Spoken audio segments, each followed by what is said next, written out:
Bienvenue à vous si vous nous rejoignez sur le plateau de la matinale. Vous êtes sur TV Vendée, le bon endroit pour faire votre petit point de l'actu 100% local, 100% Vendée de chaque jour, chaque matin.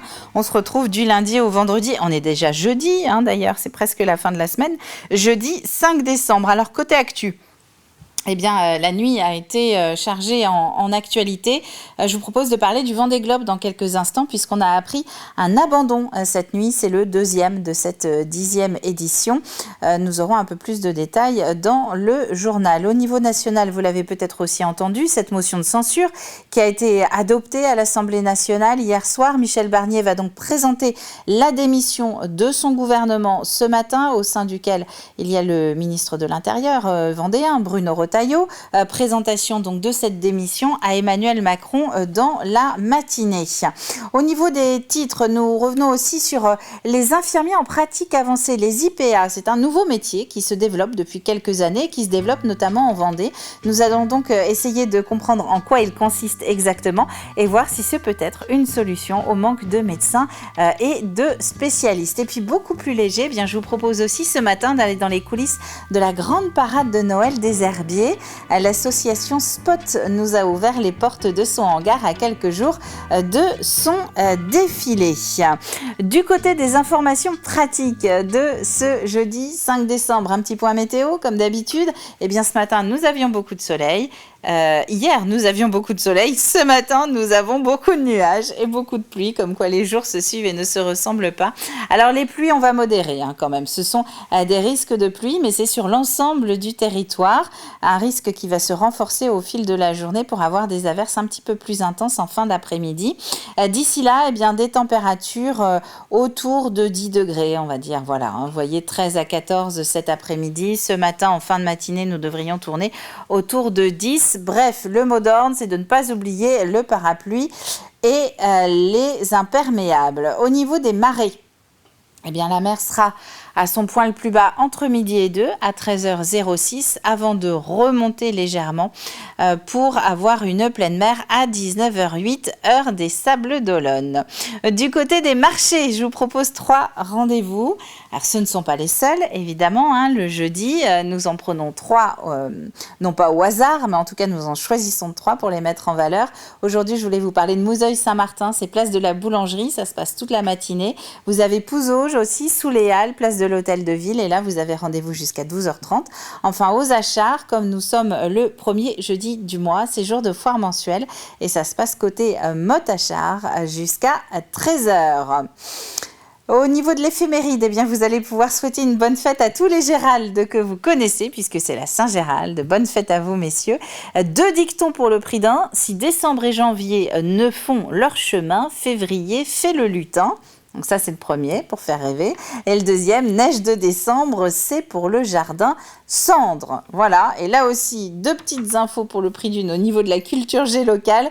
Sachez que ça fait 13 ans tout pile, c'était le 5 décembre 2011 que la Mogette de Vendée a obtenu son label rouge. Et nous sommes aujourd'hui aussi la journée mondiale du bénévolat. À savoir qu'en Vendée, nous sommes entre 120 et 140 000 à être investis bénévolement dans une association. Ça représente à peu près un Vendéen sur 5. On passe au journal.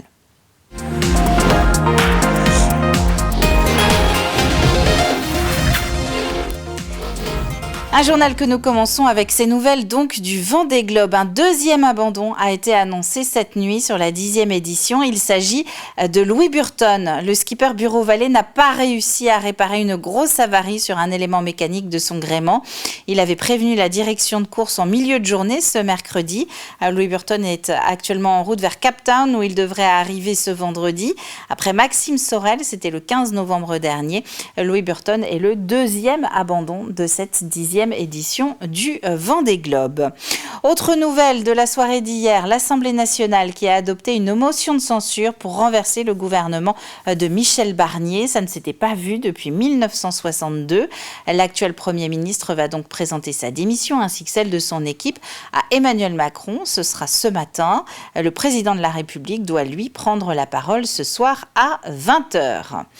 Dans ce contexte, le mouvement social prévu ce jeudi pourrait prendre une autre tournure puisqu'initialement il était organisé pour protester justement contre les mesures envisagées par le gouvernement Barnier. Il se retrouve donc ce matin face à un gouvernement qui vit ses dernières heures avant sa démission. Pour autant, l'inquiétude des agents de la fonction publique perdure. Aujourd'hui, c'est encore ceux qui sont au cœur de leur métier qui sont attaqués. Quand on parle de jours de carence, il n'y a pas plus d'arrêt maladie dans la fonction publique que dans le privé. Il y a des secteurs qui sont peut-être plus atteints parce qu'ils sont en contact avec justement des personnes fragiles, comme je vous l'évoquais tout à l'heure dans les EHPAD, au même titre que dans les crèches, au même titre que dans les écoles. Voilà, donc aujourd'hui on est en train de taper, on tape encore sur les fonctionnaires et c'est complètement injuste. À La Roche-sur-Yon, le rassemblement est prévu à 14h30 ce jeudi, place de la Vendée. Un incendie s'est déclaré cette nuit à Terval, dans une résidence pour personnes handicapées. 6 résidents ont été évacués, mais le corps d'un quinquagénaire a été retrouvé dans la chambre sinistrée. 22 pompiers en provenance des casernes aux alentours ont été mobilisés. C'est une des pistes étudiées pour lutter contre les déserts médicaux, un nouveau métier qui fait progressivement son apparition en France et plus particulièrement en Vendée, les infirmiers en pratique avancée, les IPA. Ce sont des infirmiers qui justifient 3 ans d'expérience et qui ont souhaité se spécialiser dans un domaine. Après 2 ans de formation complémentaire, ils sont ainsi aptes à prendre en charge des patients dont la maladie est jugée stable. Louise Viager. Nadège est infirmière en pratique avancée en gériatrie. Elle assure le suivi des patients pendant et après l'hospitalisation au niveau médical et social. Après 20 ans d'expérience au CHD, Nadège a voulu évoluer dans sa pratique. C'est vraiment une belle opportunité de rester au plus proche du patient. C'était vraiment ça mon choix. Aujourd'hui, les infirmières, elles peuvent évoluer soit vers cadre, plutôt un aspect plutôt management. Et puis moi, c'était plutôt de rester auprès du patient qui m'intéressait avec l'envie d'apprendre encore et puis de toujours évoluer. Les infirmières en pratique avancée libèrent du temps médical et permettent une nouvelle offre de soins. À La Roche-sur-Yon, 2 infirmières en pratique avancée en cardiologie assurent 2000 consultations sur les 20 000 nécessaires. Par exemple, aux urgences, ça permet de mettre en place des circuits de prise en charge parce qu'elles ont un examen clinique infirmier, un raisonnement clinique et une certaine autonomie pour certaines prescriptions, qu'elles soient médicales ou d'actes complémentaires, ce qui permet d'accélérer la prise en charge. Et ça, c'est extrêmement intéressant. Ce nouveau métier apporte des solutions au vieillissement de la population et à la dégradation de l'offre médicale. Des problématiques qui touchent fortement le département. La Vendée est d'ailleurs précurseur au niveau national puisque les premières infirmières en pratique avancée sont formées dès 2019. Les IPA, par exemple, sur le territoire, c'est vraiment une stratégie intégrative sur le département, puisque les IPA, par exemple, se déplacent sur les hôpitaux aujourd'hui du département pour éviter aux patients de venir sur La Roche. Et puis aussi, on a aussi la fonction de permettre de maintenir des activités sur des établissements. On a eu par exemple l'exemple l'année dernière d'une absence médicale inopinée qui nous a permis, en détachant une infirmière des pratiques avancées sur un de nos sites, de maintenir l'activité sur ce site. D'ici 2026, le centre hospitalier départemental souhaite avoir 40 infirmières en pratique avancée en exercice sur le territoire. 40 en 2026 contre 18 aujourd'hui. Le département présentait hier les dispositifs mis à disposition des agriculteurs qui viennent de s'installer. Ce sont des aides financières du conseil départemental pour soutenir les exploitants au cours de leurs premières années de chef d'entreprise agricole. 2 dispositifs qui interviennent, vous allez l'entendre, à 2 moments bien précis du début de carrière. Nous avons voulu nous focaliser sur 2 aides vraiment spécifiques qui va permettre une continuité de leur exploitation, de leur entreprise, qu'aujourd'hui nous on parle vraiment d'entreprise économique avec des histoires de revenus, avec des histoires de qualité et donc 2 dispositifs qui répondent complètement à la demande de la Chambre d'agriculture et à la demande des jeunes agriculteurs. plutôt dans l'accompagnement post-installation, à travers 2 temps, un temps collectif et un temps individuel, pour permettre de mettre en place un plan d'action. Et c'est véritablement ce premier dispositif que nous soutenons à hauteur de 3 380 € par jeune qui va être mis en place. Et le deuxième dispositif, c'est la prise en charge d'une partie des cotisations sociales que les jeunes agriculteurs payent après leur 2e année d'exploitation. Et bien, sur ce volume-là, nous allons prendre en charge près de 2 000 € maximum par jeune exploitant, ce qui nous permet d'avoir une moyenne d'accompagnement autour des 5 000 € par jeunes agriculteurs installés en Vendée. Et c'est une 60aine de jeunes agriculteurs de Vendée qui devraient bénéficier de ces aides en 2025, ce qui pourrait justement inciter une nouvelle génération à se lancer, elle aussi, en agriculture. La moitié des agriculteurs vendéens devraient effectivement partir à la retraite au cours des 10 prochaines années. On s'est donné en tout cas les moyens de travailler en commun avec le département sur un dispositif, comme vous l'avez vu, de post-installation, avec les propositions que nous ont fait le département. Et donc voilà, ça correspondait, nous, à nos envies d'accompagner les jeunes, alors jeunes agriculteurs c'est vrai, mais qui sont syndiqués ou non, sur un accompagnement après leur installation et leur début d'activité, quoi. On va avoir une pyramide des âges qui fait que nos agriculteurs vont partir à la retraite. On a des agriculteurs qui arrivent à la retraite beaucoup plus que de jeunes. Il faut mettre tout en place pour accompagner et donner envie aux jeunes de s'installer demain. Et voilà, tous ces dispositifs cumulés, j'espère en tout cas, donnent envie aux jeunes de venir dans le monde agricole et de s'installer en agriculture, en leur montrant que ça peut être compliqué, mais qu'il y a tous les dispositifs pour les accompagner. Et puis je vous propose de terminer ce journal sur un peu de légèreté, avec la grande parade de Noël qui se prépare aux Herbiers. C'est un rendez-vous depuis 11 ans maintenant, grâce aux bénévoles de l'association Spot qui est épaulée par la ville des Herbiers. 12 000 personnes qui sont attendues samedi en fin de journée pour applaudir les chars et le résultat de mois de travail. C'est une première aussi pour la relève, des jeunes de 13 à 17 ans qui participent à leur première parade du côté des coulisses. Louise Viager. Vous voyez, à ce niveau-là, donc là, quand il y en a une déjà, vous l'enlevez. Les consignes sont données et les gestes de ces jeunes bénévoles sont appliqués et précis. À 2 jours de la parade de Noël, chacun a une mission bien déterminée. Je m'occupe d'étiqueter les costumes pour Alouette Couture, tout ça, Yvon. C'est bien, ça c'est super bien. Je prends des photos pour pouvoir les mettre sur le compte Instagram de la parade de Noël pour montrer que les chars y sont prêts et qu'on est prêt pour le samedi. Léon, Lilou et les autres jeunes ont entre 13 et 17 ans et ils ont grandi avec la parade de Noël. Alors cette année, c'est à leur tour. L'association Spot leur propose de mettre la main à la pâte. L'idée, c'est vraiment que ces 10 jeunes, en fait, nous observent cette année et créent leur char pour l'année prochaine. Donc ça va des matériaux, au choix des tissus pour les costumes, au choix carrément des costumes, à leur musique, à la mise en scène qu'ils vont mettre sur leur char. Et avec Aldo, qui est donc le régisseur de la parade, on est là pour les accompagner, on les guide, on les conseille. Et c'est super intéressant. Enfin, en fait, on transmet ce que nous, on a appris à peu près dans ces âges-là, en fait, quand on a commencé et qu'on a créé notre asso il y a longtemps. Installation de l'éclairage et du son, le travail est désormais aux finitions pour que tout soit prêt pour cette 11e édition. 12 000 spectateurs sont attendus avec un succès qui ne se dément pas. Tous les chars changent et à chaque fois il y a une variété dans les thématiques abordées qui fait que les gens ne s'en lassent pas en fait. C'est souvent toujours nouveau. Et c'est ça qui fait la force de cette parade des Herbiers, de la grande parade des Herbiers. Les 10 chars préparés et décorés s'élanceront dans le centre-ville des Herbiers dès 18h ce samedi.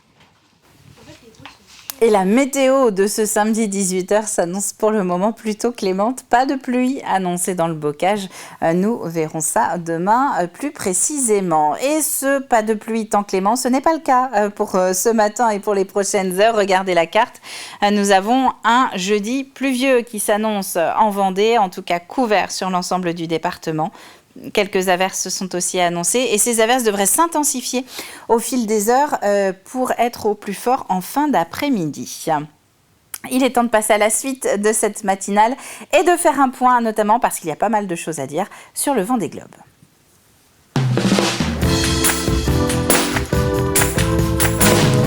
Je vous propose notre traditionnel suivi quotidien de la course. Retour sur les 24 dernières heures avec Alexandre Lenaour. Alors attention, un petit avertissement. Le journal a été enregistré hier en fin de journée. C'était donc avant l'annonce de l'abandon de Louis Burton qui est arrivé cette nuit et dont on parlait dans le journal. Mais Louis Burton n'est pas le seul dans la flotte. On va donc regarder comment ça se passe pour les autres. L'Association vendéenne des constructeurs de maisons vous présente le journal du Vendée Globe.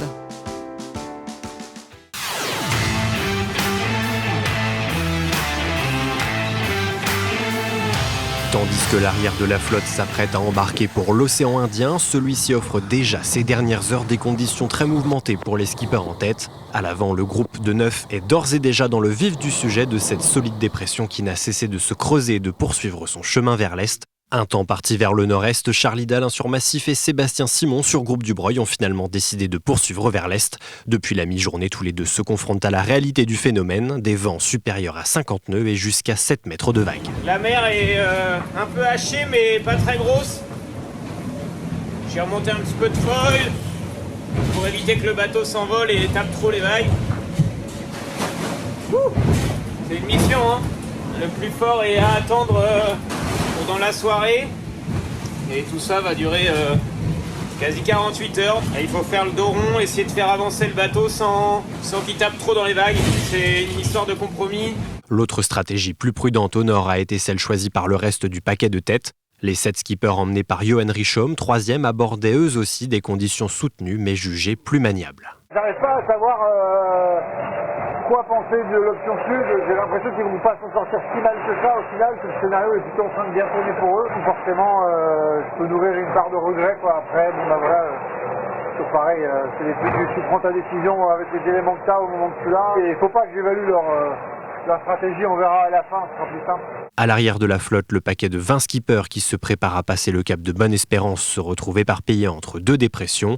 Là aussi, les conditions se sont corsées et tous prennent leurs précautions pour cette entrée dans les mers plus chaotiques des 40e rugissants. J'ai pris le parti de ralentir depuis 24 heures pour me positionner dans son nord, pour pas avoir trop de vent. Bon, de la mer, j'en aurai, mais en tout cas, pour pas avoir trop de vent, pour une première dépression australe, c'est toujours un peu flippant de rentrer dans le sud. Et donc après cette dépression, si tout se passe bien, après il y a une porte qui est assez ouverte pour naviguer bien et dans le bon sens pendant quelques jours. Donc je suis plutôt serein. Le milieu de la flotte se retrouve également scindé, toujours emmené par Justine Métro en 10e position. Le groupe navigue dans une zone où la météo reste très instable. J'ai du mal à tenir mes routages. Je suis un peu en train d'essayer de modifier mes polaires de vitesse parce qu'il y a plein de moments où j'arrive à les tenir et des moments où j'arrive pas du tout. Le maître mot, c'est garder son calme, accepter l'instabilité de la météo et accepter qu'il y a des coups, on a un peu de chance, des coups, on en a un peu moins et rester un peu à l'affût. Faire des routages, faire beaucoup de météo, mais pas trop les croire non plus, c'est ça qui est difficile. Aux dernières vacations, nombre de skippers confient leur appréhension face aux conditions subies et celles en approche. Si les visages apparaissent désormais plus marqués, le positivisme reste de mise face aux gros morceaux à venir. La mer est terriblement dure, le bateau en se tourne, c'est très compliqué et il y a des différences de vitesse entre les grains, c'est assez terrible. J'ai pas résolu tous mes problèmes, mais je garde le moral. Je suis heureux d'être là. C'est l'aventure que j'ai voulu. Voilà, sur Stanazon Altavia, tout va bien. Au 25e jour de course, Charlie Dalin reste leader avec 54 000 d'avance sur Sébastien Simon. Tous les deux ont avalé plus d'un tiers du parcours théorique de ce Vendée Globe. Unique changement dans le top 10, Paul Meillat gagne une place et est 8e sur Biotherme. Aucun changement de la 11e à la 20e place. Dernières heures difficiles pour la Britannique Pip Haar, 17e, qui après avoir résolu un problème de moteur de quai a endommagé 2 de ses voiles. Damien Seguin, 18e, est ce mercredi à 15h le dernier skipper en date à avoir franchi le cap de Bonne-Espérance. Derrière, le classement est plus mouvant, 3 places de gagné pour Tanguy Le Turquet, 21e. Une partie de la flotte extrêmement resserrée puisque moins de 100 000 sépare le skipper de Lazare de l'IMOCA Fives Group Lantana Environnement mené par Louis Duc, 29e. Enfin, dans le dernier quart de la flotte, 2 places de perdu pour Éric Bellion, désormais 32e. Victime d'une légère intoxication alimentaire en début de semaine, le Belge Denis Van Winberg a donné des nouvelles rassurantes ces dernières heures et figure en 36e position sur Dieteren Group.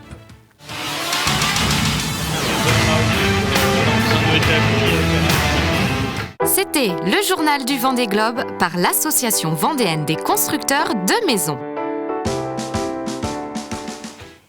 Et au pointage de 7 heures, le classement n'a pas changé. Nous avons toujours Charlie Dalin qui est en tête. En revanche, donc, nous avons appris depuis ce que je vous disais, qui n'est pas dans le journal, l'abandon de Louis Burton, le skipper Bureau Vallée. On passe au coup de pouce aux assos.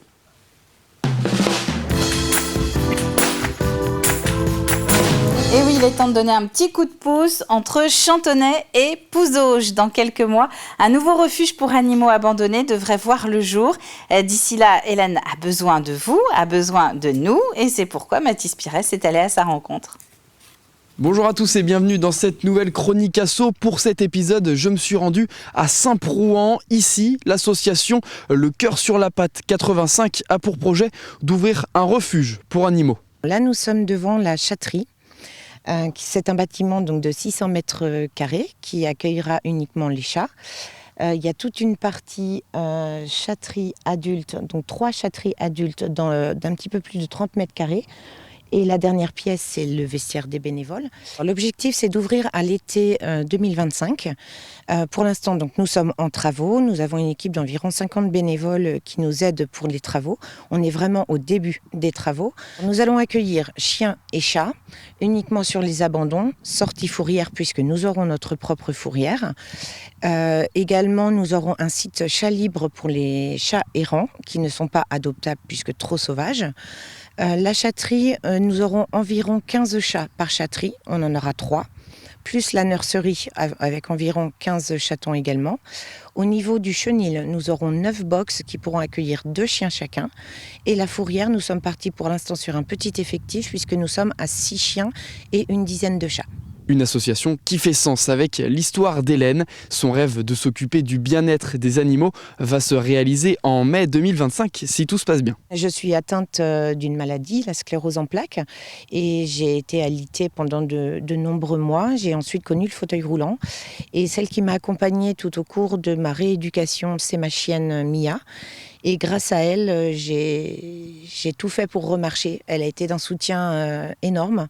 Et je lui ai promis que si je remarchais, je dédierais ma vie à ces petits copains qui n'ont pas de famille.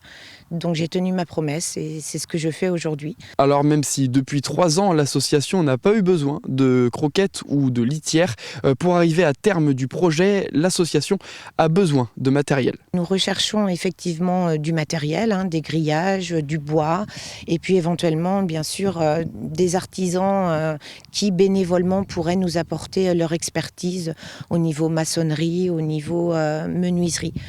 Ça, ce serait vraiment chouette. Alors si vous êtes intéressé et vous voulez contribuer à ce projet d'ouvrir un refuge pour animaux d'ici mai 2025, je vous mets un lien juste en bas de votre écran. La chronique asso est maintenant terminée et moi je vous dis à la semaine prochaine. Et le cœur sur la patte, c'est donc à Saint-Prouan. Le téléphone, vous allez le retrouver sur tvvendée.fr et le mail contact@lecoeursurlapatte85.fr. On passe à l'extrait du jour.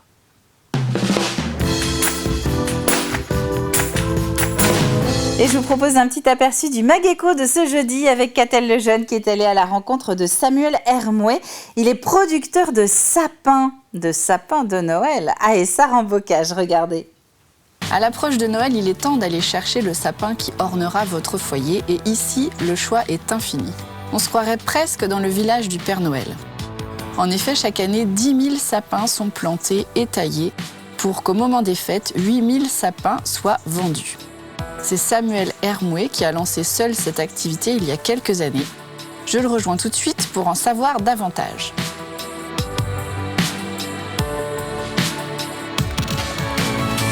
Bonjour Samuel. Bonjour Catel. Écoute, je suis ravie de faire ta connaissance.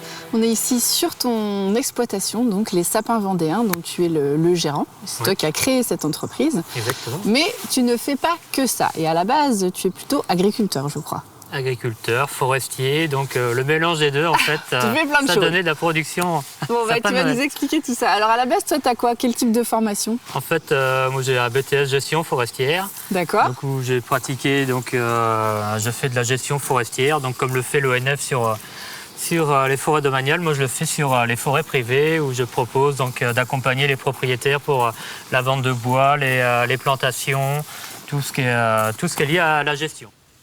Et c'est un Mageco à retrouver donc en intégralité sur notre antenne aujourd'hui ou sur tvvendée.fr. On passe au jeu.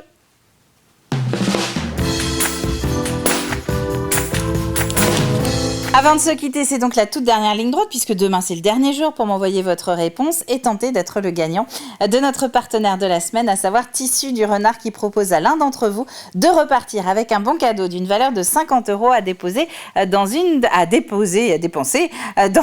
ces 4 boutiques, Mouilleron, Chaland, les Sables d'Olonne ou Niort. Quelle est la capitale vendéenne des sports mécaniques? Ça, c'est la question de la semaine. 2 pilotes du prochain Dakar y sont justement domiciliés. Ça, c'était l'indice du jour. Merci à vous d'avoir été une nouvelle fois au rendez-vous de la matinale de ce jeudi. On se retrouve demain, vendredi, pour la DER de la semaine. D'ici là, très bonne journée à vous tous et à demain.